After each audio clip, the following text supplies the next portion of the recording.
இல்லை, அவ்வளோ தூரம் இதுக்கெலாம் போக வேண்டாம். இதெல்லாம் டூ மச். யார் எவனோ ஒரு அதிகாரி வந்து நான் உன்னை இக்னோர் பண்ணுவேன், நான் உன்னை கண்டுக்க மாட்டேன், நீ மக்கள் பிரதிநிதியாக இருந்தால், நீ சட்டமன்ற உறுப்பினராக இருந்தால், 4 லட்சம் பேருக்கு நீ சட்டமன்ற உறுப்பினர், நான் தான் எல்லாத்தையும் என் தலைமையில் செய்வேன் ஒரு அதிகாரி செய்கிறார் தவறுன்றதுக்காக என்டையர் திங்கை நம்ம வந்து குறை சொல்ல முடியாது.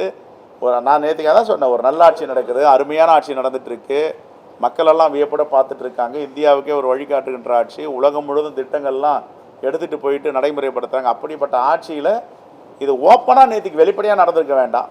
அதான் எனக்கு சங்கடம்.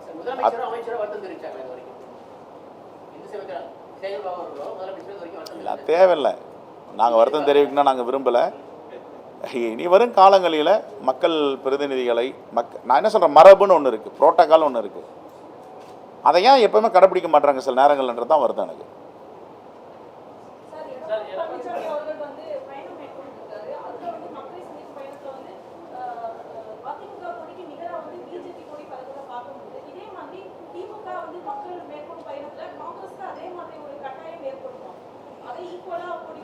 அது வேற, இது வேற. அதிமுகவை எப்போவே பாஜக கபலீகரம் பண்ணிடுச்சு. அதிமுகவுக்கு தலைவர் யார்? அந்த கட்சிக்கு ஓனர் யார்? இப்போ அந்த கட்சிக்கு ஓனர் அமித்ஷா. அவர் தானே சொல்கிறாரு கூட்டணி ஆட்சின்றாரு, அப்புறம் நாங்கள் தான் தீர்மானிப்போன்றாரு. Delhi parliament board will decide who is chief minister அப்படின்னா என்ன அர்த்தம்? அது அப்போ கட்சி அவங்கக்கிட்ட இல்லை போயிடுச்சு இல்லைங்க. இதுக்கு யாராவது மறுப்பு தெரிவித்தாங்களா? யாரும் மறுப்பு தெரிவிக்கல. சரி, அடுத்தது, ஏற்கனவே அம்மையார் ஜெயலலிதாவை ஊழல்வாதி, குற்றவாளி, சிறைக்கு சென்றவர், அபராதம் கட்டியவரெல்லாம் கொச்சைப்படுத்தி அந்த தலைவர் பேசினார். இது வரைக்கும் யாராவது மறுப்பு தெரிவித்தாங்களா, மன்னிப்பு கேட்டாங்களா? ஒரு சுப்ரீமோ லீடர் அம்மையார் ஜெயலலிதா, அவரை பற்றி எங்கள் தலைவர் தவறாக பேசிட்டார், மன்னிப்பு கேட்குறோன்னு சொன்னாங்களா? சொன்னதை திரும்ப பெற்றுக்கிறோன்னு சொன்னாங்களா? எப்பொழுதும் இல்லை எப்பொழுதும் இல்லை கூட்டணின்னு சொன்னாங்க. இப்போ கூட்டணி வைக்க வேண்டிய நிர்பந்தம் என்ன இருக்குது? அவங்களுக்கு என்ன நிர்பந்தம் இருக்குது? அந்த நிர்பந்தம் என்னன்னு எல்லாருக்கும் தெரியும். சரி, கூட்டணி வச்சுட்டுங்க. கூட்டணி வச்சுட்டு அந்த திராவிட இயக்கங்களுக்கு பிதாமகன் தந்தை பெரியார், பேரறிஞர் அண்ணாவால் உருவாக்கப்பட்டது திராவிட முன்னேற்ற கழகம். அதிலிருந்து வந்தது அண்ணா திராவிட முன்னேற்ற கழகம். அண்ணா திராவிட முன்னேற்ற கழகத்துக்கு அந்த கொடியிலேயே அண்ணாவுடைய படத்தை பொறித்திருக்கிறார் புரட்சித் தலைவர் எம்ஜிஆர். அப்படின்னா இவங்க நடத்த முருகன் மாநாட்டில் தந்தை பெரியாரையும் முருகனையும் தந்தை பெரியாரையும் பேரறிஞர் அண்ணாவையும் கொச்சைப்படுத்தி ஒரு படம் காமிச்சாங்க, ஆவணப்படம். உடனே என்ன பண்ணியிருக்கணும்? மேலாள் அமைச்சர்கள் எழுந்து அங்கேயே எதிர்ப்பு தெரிவிச்சிருக்கணும்ல. அப்போ என்ன, மக்கள் அதிமுக தோழர்களை புரிஞ்சிட்டு இருக்காங்க, கட்சி நம்மக்கிட்ட இல்லை, யாரோ ஒரு ஓனர் வந்து வழி நடத்துகிறார் அந்த கட்சியை. யார் அந்த ஓனர் கேளுங்க.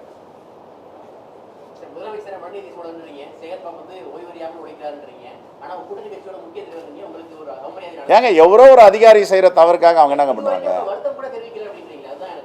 நான் சொல்லலையே அப்படி வருத்தம் தெரிவிக்கலான்னு. அதை விட்டுருங்க, என்ன அதை விட்டுருங்க, வேண்டாம் ப்ளீஸ், கடந்து போயிடுவோம் அடுத்த சப்ஜெக்ட்.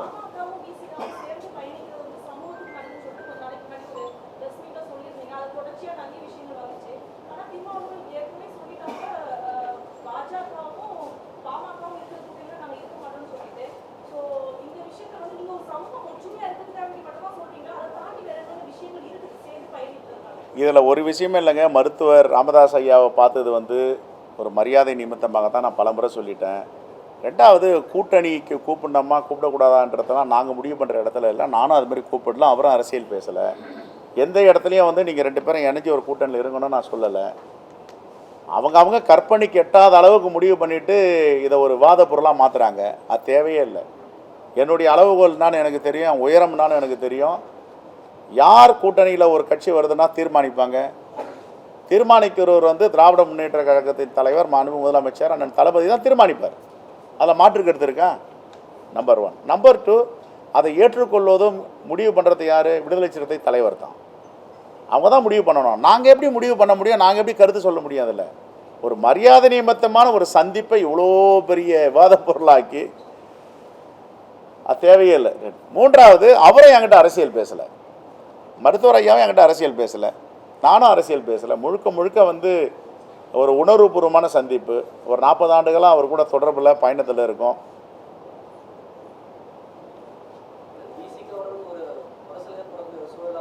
தேவையே இல்லையே, அது தேவையற்றது. அது எங்களை பொறுத்த வரைக்கும் எங்களுக்கு எந்த உரசலும் இல்லை.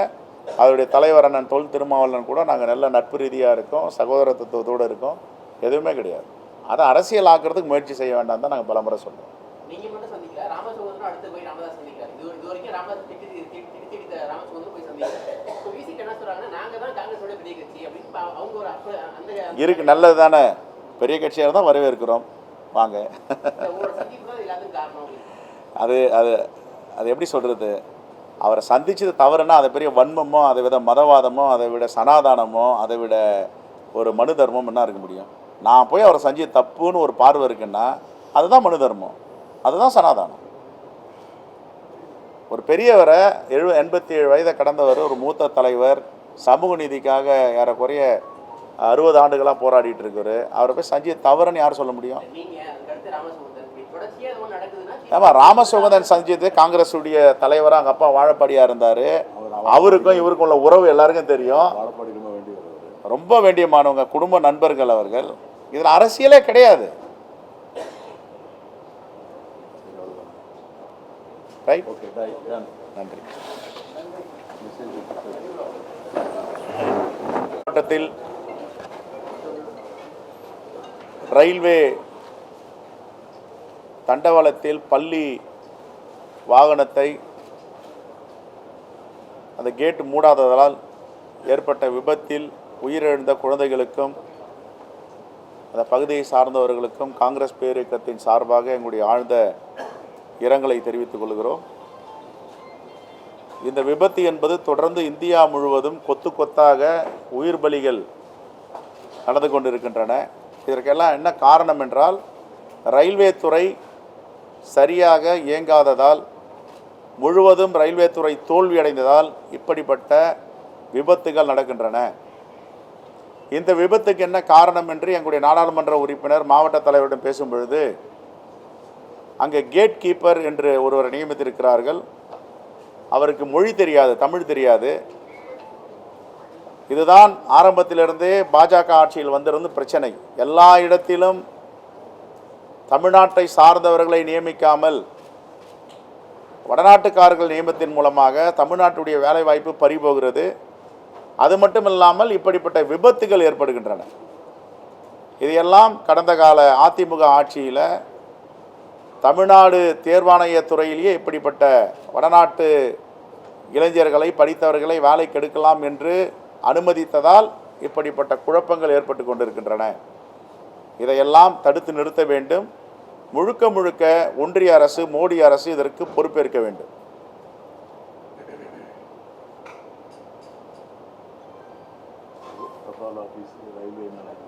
எல்லா இடத்துலையும் பார்த்தீங்கன்னா, நீங்கள் முன்னாடிலாம் வந்து ரயில்வே டிக்கெட் புக் பண்ணோன்னா, தபால் ஆஃபீஸ்க்கு போனோன்னா, ஃபுட் கார்பரேஷன் எங்கே போனாலும் தமிழர்கள் வாங்கன்னு சொல்லுவாங்க.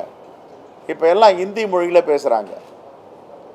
இந்த இடைவெளி பெருசாக நீடிச்சிட்டே போது, அந்த இடைவெளியின் காரணமாக பெரிய விபத்து ஏற்பட்டு குழந்தைகளை பலி கொடுக்கும் அளவிற்கு ஒன்றிய அரசு முன்னுக்கு பின் முரணாக எந்த திட்டமும் இல்லாமல் செயல்பட்டு கொண்டிருக்கிறது. அதைத்தான் இந்த இறப்புகள், விபத்துகள் காட்டுகின்றன.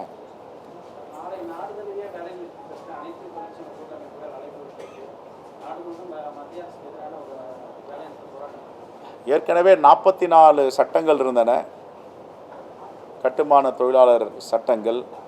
அதை எல்லாத்தையும் சுருக்கி இப்பொழுது 4 சட்டங்களாக இயற்றப்பட்டிருக்கின்றன. இந்த 4 சட்டங்களும் யாருக்கு ஆதரவான சட்டங்கள் என்றால், அதானிக்கு ஆதரவான சட்டங்கள். தொழிலாளர் வந்து அவருடைய உரிமையை கேட்க முடியாது, அவர் உரிமைக்காக குரல் கொடுக்க முடியாது, குரல் அற்றவர்களாக இருக்க வேண்டும் தொழிலாளர்கள் என்ற ரீதியில் அவருடைய குரல் வலையை நசுக்குகின்ற விதமாக சட்டங்களை சுருக்கி இருக்கிறார்கள். இதை வன்மையாக கண்டிக்கிறோம். பலமுறை இதை பற்றி நாம் பேசியிருக்கிறோம்.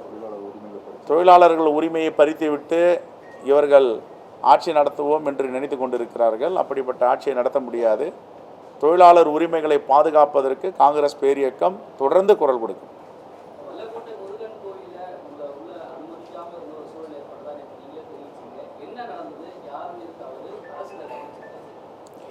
இல்லை, வல்லக்கோட்டை முருகன் கோவிலில் அந்த எக்ஸிக்யூட்டிவ் ஆஃபீஸர் அழைச்சதன் பேரில் தான் அங்கே போனோம். நேற்றுக்கு என்னுடைய தொகுதியில் 2 கும்பாபிஷேகம். ஒன்று குன்றத்தூர் சிவன் கோவில், இன்னொன்று வல்லக்கோட்டை முருகன் கோவில். இந்த வல்லக்கோட்டை முருகன் கோவிலில் காலையில் 8:30 மணிக்கு வர சொல்லியிருந்தாங்க. 8:30 மணிக்கு அங்கே போயிட்டோம். அங்கே யாரும் வரவேற்பதற்கு ஆள் இல்லை. எக்ஸிக்யூட்டிவ் ஆஃபீஸர் இஓ ஃபோன் எடுக்கவில்லை. ஏறக்குறைய அரை மணி நேரம் காத்திருந்து உள்ளே சென்றோம். உள்ளே சென்றால் நடை சாட்டப்பட்டு விட்டது. இஓ எல்லாம் மேலே போயிட்டாங்க, சாமி கும்பிட முடியாதுன்றாங்க. ஆனால் அங்கே விஐபி தரிசனம் இருக்குது அப்படின்றாங்க. எங்களை எந்த பட்டியலில் வச்சுருக்காரு அந்த இஓவும் ஜேசியும் தெரியல. ரெண்டாவது, மேலே போன பேர் மேலே ஏறுவதற்கு ரொம்ப ஒரு வரவேற்பு இல்லாமல் நிசப்தமாக இருக்கிறாங்க. எப்படி போகிறதுன்னு தெரியல, யார் கூட்டிகிட்டு போவாங்கன்னு தெரியல. அப்புறம் பார்த்தா மேலே யாரோ 4 பேர் 5 பேர் இருக்காங்க அப்படின்னாங்க. அது யாருன்றதை அவங்க தான் சொல்லணும்.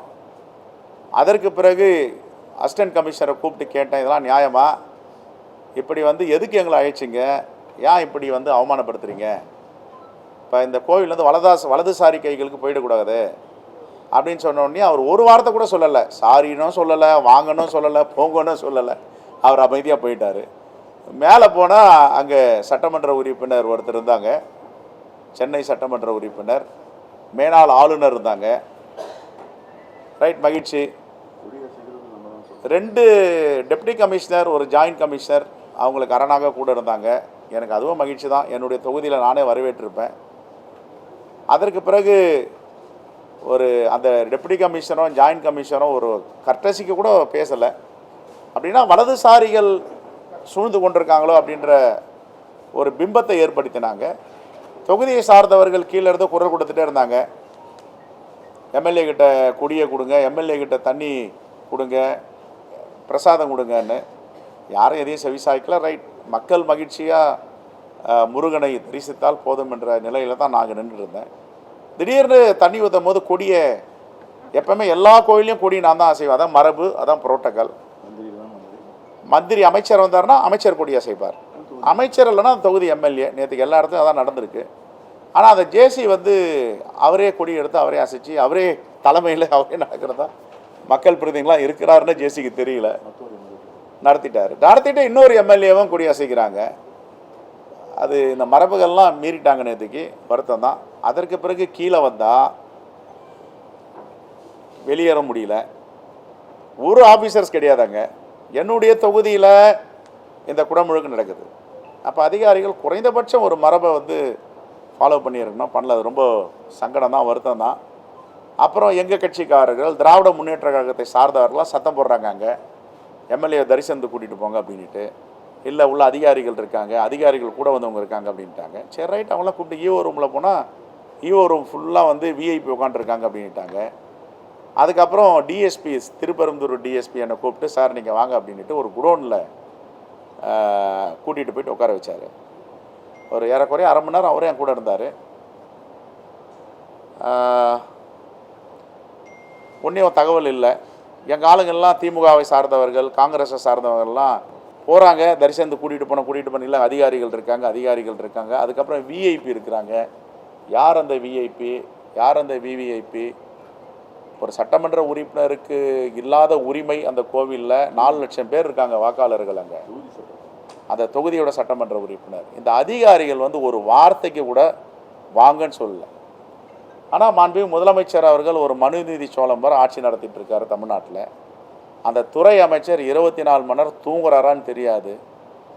கோயிலாக போயிட்டு தன்னுடைய வேலைகளை சிறப்பாக செஞ்சிட்ருக்காரு. 3000 கோயில்கள் கும்பாபிஷேகம் செஞ்சுருக்காரு. 4000 கோடி சொத்துக்களை மீட்டெடுத்திருக்காரு. இப்படி வரலாறு படைக்கின்ற ஒரு அமைச்சர், மனுநீதி சோழனாக இருக்கிற ஒரு முதலமைச்சர், இவருடைய ஆட்சியில் வலதுசாரியை சார்ந்த அதிகாரிகள் 1-2 பேர் இருப்பதால் இந்த அரசுக்கு எவ்வளவு பெரிய நற்பெயருக்கு குந்தகம் விளைவிக்கிறது தான் வேதனையாக இருக்குது. இது 1 முறை 2 முறை இல்லை. என்னுடைய தொகுதியில், என்னுடைய மாவட்டத்தில் பல முறை நடந்திருக்கு. நான் தலைமைச் செயலாளர்கிட்ட இது விஷயம்லாம் சொல்லியிருக்கேன். சார், இதெல்லாம் கொஞ்சம் கூர்ந்து கவனிக்கணும். மரபு, ஒரு எம்எல்ஏக்கு என்ன ஒரு முறையோ அதை கடைப்பிடிச்சா போதும். இல்லை, அப்படி இல்லைனா கூட வேண்டான்னா நாங்கள் போகிறதில்ல. எதுக்கு எங்களை அழிச்சிங்க? எதுக்காக அதை பண்ணீங்க? எங்களுடைய காஞ்சிபுரம் மாவட்ட அமைச்சர் ரொம்ப நேற்றுக்கு இரவு ஃபோன் பண்ணி வருத்தப்பட்டார். அந்த டிவியை பார்க்கும் போதே வயிறுலாம் எரியுதுங்க, ரொம்ப சங்கடமாக இருக்குது. யார் இது ஒரு மரபு இல்லாமல் செய்கிறாங்க? அதிகாரி தலைமையில் எப்படி நடக்கும் அப்படின்லாம் வருத்தப்பட்டார். அதனால் இதை மறப்போம், மன்னிப்போம். என்னுடைய வேண்டுகோள், வலதுசாரிகளுடைய கையில் ஆலயங்கள் போய்விடக்கூடாது. என்ன கண்டிப்போடு இருந்தாலும், என்ன உஷாராக இருந்தாலும் இந்த ஆலய நிர்வாகம் அதிகாரிகள் அதை கூர்ந்து இன்னும் கவனிக்கணும்.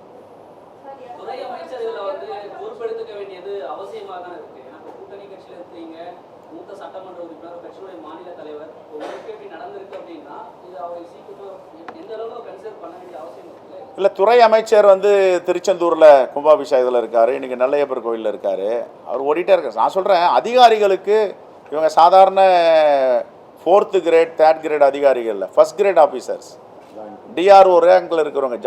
ஜாயின்ட் கமிஷனர் ஒரு வார்த்தையாவது, டெப்டி கமிஷனர் ஒரு வார்த்தையாவது ஹலோன்னு சொல்லியிருப்பாங்களான்னு கேளுங்க. அது என்ன அவ்வளோ பெரிய அதிகாரம்? அந்த அதிகாரம் எங்கேருந்து வந்தது? அதெல்லாம் ரொம்ப வருத்தம் அளிக்குது இல்லை? இப்போ அமைச்சரெல்லாம் நீங்கள் அமைச்சருக்கு நற்பெயருக்கு வந்து களங்கம் ஏற்படுத்துகிறீங்க, முதலமைச்சருக்கு களங்கம் ஏற்படுத்துகிறீங்க. இன்னும் சொல்லப்போனால் இன்னும் நிறைய முக்கியமானவங்களாம் கீழே இருக்காங்க, வருத்தப்பட்டுட்டு தான் இருந்தாங்க. அது எப்போவுமே ஒரு நல்லாட்சி நடக்குதுன்னா அடிக்கடி ஒரு கரும்புள்ளி வரும், ஒரு திருஷ்டின்னு சொல்லுவாங்க. எங்களுக்கு நம்பிக்கை இல்லை, அடிக்கடி இது மாதிரி ஒரு திருஷ்டி ஏற்படும். நேற்றுக்கும் அது மாதிரி அங்கே ஏற்பட்டிருக்கு. மாநில அரசுக்கு ஒரு ஆபத்தான ஒரு சூழலா இது மாறிடாதா? ஏன்னா வந்து அதிமுக ஆட்சியில் இருக்கும்பொழுது நீங்க கூட மிச்ச விமர்சனம் வலதுசாரி ஆதரவு அதிகாரிகள் அதிகமா இருக்காங்க அப்படின்னு சொல்லி சொன்னாங்க. ஆட்சி அதிகாரத்துக்கு ஒரு ஆபத்தா மாறிடாதா? இல்லை அப்படி அதை அப்படி பார்க்க முடியாது. ஏன்னா இன்றைக்கி சமூக நல திட்டங்கள், நேற்று கூட பார்த்தீங்கன்னா சமூக நல விடுதிகள் அப்படின்னு ஆரம்பிச்சிருக்கார் மாண்புமிகு முதலமைச்சர். சமூக நீதி விடுதிகள் இப்படி ஒன்று அயோத்திதாசர் பண்டிதர் பேரில் திட்டங்கள், திராவிட சுடர் அயோத்திதாசர் பண்டிதர் பெயர் சூட்டல், ஏராளமான பண்ணிகிட்டு இருக்காங்க. இதுக்கு முன்னாடி கடந்த ஆட்சியெல்லாம் வந்து வன்கொடுமை தடுப்பு சட்டத்தின் கீழே வந்து ஆண்டுக்கு ஒரு முறை கூட்டம் நடத்தணும்னா 10 ஆண்டுகளாக நடத்தவே இல்லை. அம்மையாரும் நடத்தலை, எடப்பாடி பழனிசாமியும் நடத்தலை. ஆனால் மாண்புமிகு முதலமைச்சர் தொடர்ந்து அதை பீரியடிகள் நடத்திட்டு வர்றாரு. அட்ராசிட்டி வழக்கெல்லாம் கடந்த காலங்களை விட இப்போ குறைஞ்சிருக்கு. அதெல்லாம் நம்ம ஒரு பிரமாதமான ஆட்சி மாண்புமிகு முதலமைச்சர் செஞ்சிட்ருக்கார். அதில் யாருமே எதிர்க்கட்சி கூட குறை சொல்ல முடியாது. ஆனால் ஒரு சில அதிகாரிகள் இப்போ நேற்றுக்கு ஏறக்குறைய 1 லட்சம் பேர் வந்திருந்தாங்க அங்கே. அந்த 1 லட்சம் பேர் தொலைக்காட்சியில் பார்க்குறாங்க, நேரடியாக கீழே இருந்து சத்தம் போடுறாங்க. இந்த அதிகாரிகளுக்கு எங்கேருந்து ஒரு மரபை மீறி நம்ம எடுத்துக்கலாம் கையில், மக்கள் பிரதிநிதிலாம் வேண்டாம், நாங்கள் கையில் எடுத்து செய்வோம். அதுதான் காட்டுச்சு. அவரே கொடி எடுத்து, அவரே அசைச்சு, அவரே வந்து முகத்தை கூட பார்க்காம, வாங்கன்னு கூப்பிடாம ஒரு அழைப்பு. அப்புறம் எதுக்கு எங்களுக்கு அழைப்பு கொடுத்தாங்க? எதுங்க?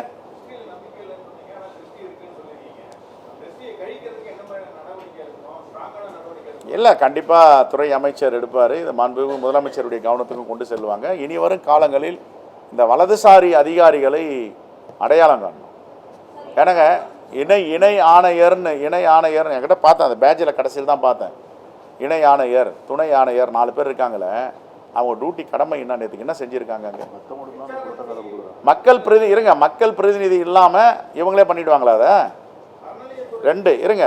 3வது, இப்போ இன்னும் அயராரிக்கை வச்சுருக்காங்க. கேட்டால் யார் அந்த விஐபி நேற்று கோயிலுக்கு வந்து சொல்லுங்கள். எல்லா அதிகாரிகளும் அந்த விஐபி பின்னாடி இருக்காங்கன்னா யார் அந்த விஐபி? சொல்லட்டும், அந்த அதிகாரிகள் சொல்லட்டும். அப்போ தொகுதி சட்டமன்ற உறுப்பினர் வேண்டாம் அந்த அதிகாரிக்கு?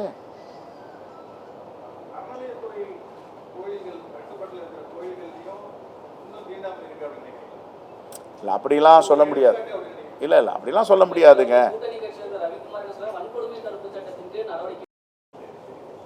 தேர்தல் முறையீட்டு குழு தலைவர்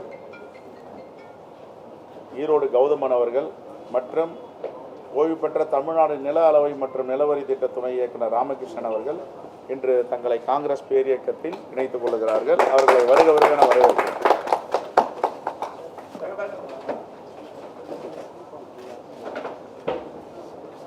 இதை ப்ரெஸ் ரிலீஸ் பண்ணிடுங்க.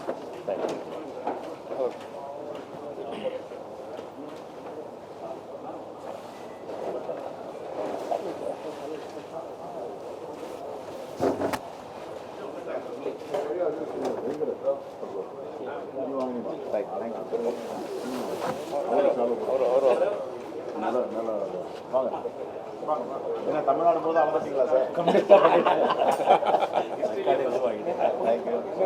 அது இதில் பார்த்தல நம்ம வாங்கம்மா வாங்க வாங்க வாங்க.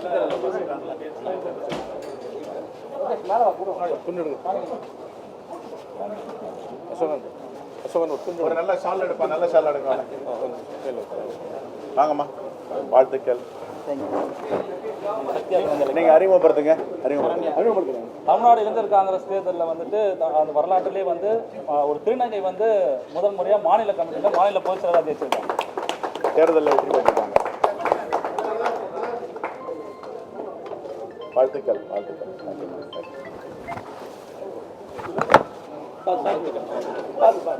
திருமங்கை அணின்னு ஒன்று ஆரம்பிப்போம். அந்த அம்மா டீட்டெயிலாக எடுத்து வெயிட் பண்ண சொல்லுங்கள். சரி.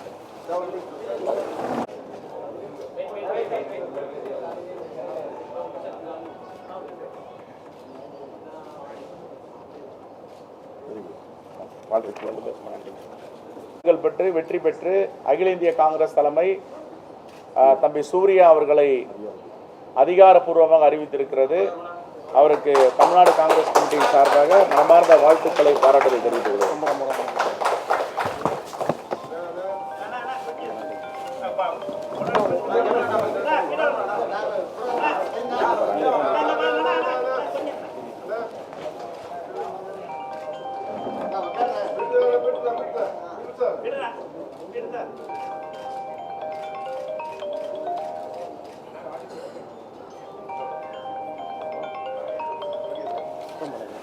அவருக்கு தலைவர் 2 பேருக்கு அவங்க போட்டிருக்காங்க.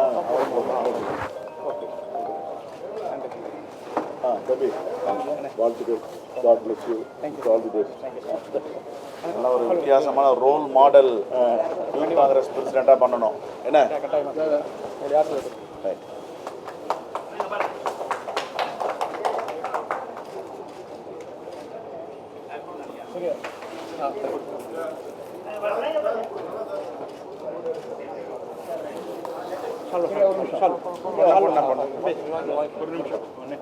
ஆமாம்,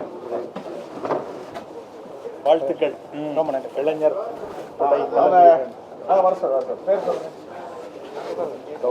அதை படிச்சிருங்கண்ணே.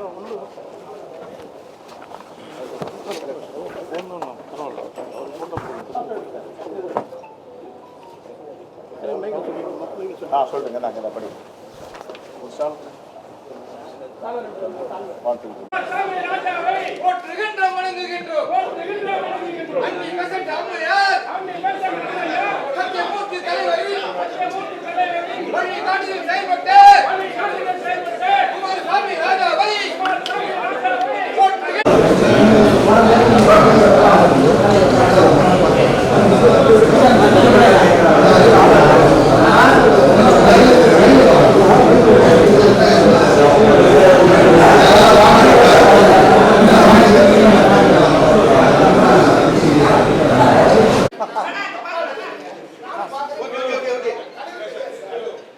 சார் என்ன பண்ணி போடுங்க சார்.